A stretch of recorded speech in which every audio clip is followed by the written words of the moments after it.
Hallo vriende, ons is gou weer by mekaar. Sien, julle het my nie so baie, ja, julle het my baie gemis. So, vandag gaan ons bietjie saam met Noag kuier. So, Noag het die ark gebou. Nee, ons almal ken daai storie. Ons gaan bietjie saam met Noag kuier en kyk na kleur. So, het Noag nie 'n baie mooi geel jas aan nie? Baie mooi, né? So, geel is 'n primêre kleur. Het julle geweet dat kleure in groepe opgedeel word? Kyk na hierdie kleurwiel. Jy kry primêre, sekondêre en tersiêre kleure. Ons gaan kyk na 'n paar. Na Adam en Eva uit die tuin van Eden uit is, het hulle die mens van God vergeet. Hulle het baie sleg en lelik geraak. En die Here was so spyt dat hy die mens geskaap het. Hy het besluit om 'n nuwe plan te maak. Hy gaan die aarde en meeste van die diere, plante en mense in die vloed verwoes. Maar God was baie genadig. Onthou, God het vir 100 jaar lank laat Noag aan daai ark bou. En terwyl hy stadig aanbou, het die Here vir hulle kans gegee om te bekeer. Maar hulle het nie gekies om te luister nie. So, wat se kleur is hierdie ark? Hy's van hout gemaak en hy is 'n baie mooi bruin kleur. Ons kry bruin deur 3 primêre kleure te meng.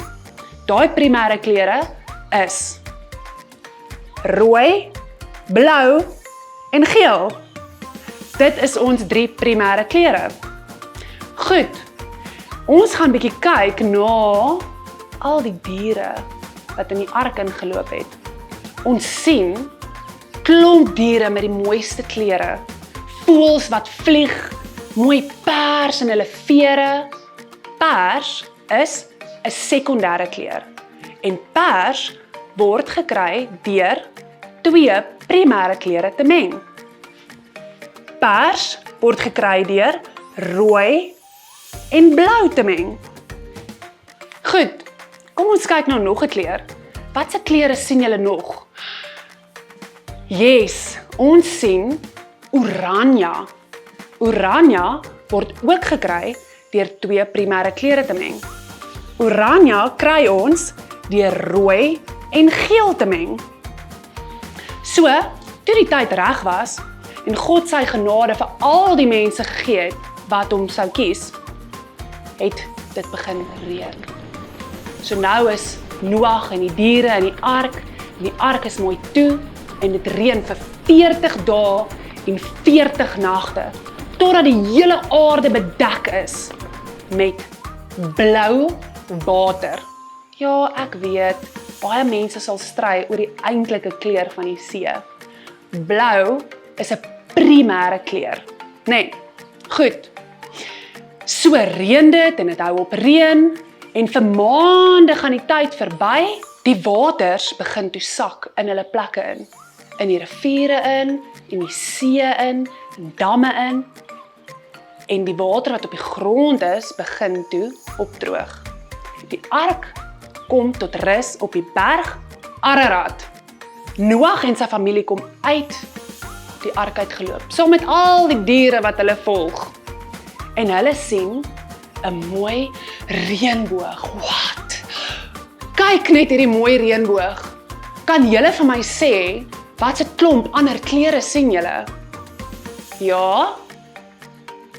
En? Wow, yes. Dis al die kleure van die reënboog.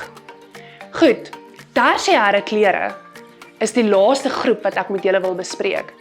Tersiêre kleure kry mens deur primêre en sekondêre kleure te meng. Mense, ek wil net vir julle sê, die Here was so geduldig en so genadig met al hierdie mense. Hy het ons so ongelooflik lief en hy wil nie hê dat ons moet vergaan nie. Hy het die perfekte plan vir ons in plek gesit. Ek gaan 'n skrif met julle deel. Johannes 3 vers 16. Want so lief het God die wêreld gehad, dat hy sy enige gebore seun gestuur het, sodat elkeen wat in hom glo, nie verlore moet gaan nie, maar die ewige lewe moet hê. Onthou daai vers, hou dit vas aan jou hart. Baie dankie dat julle saam met my en Noah gekuier het. Totdat ons mekaar weer sien. Bye!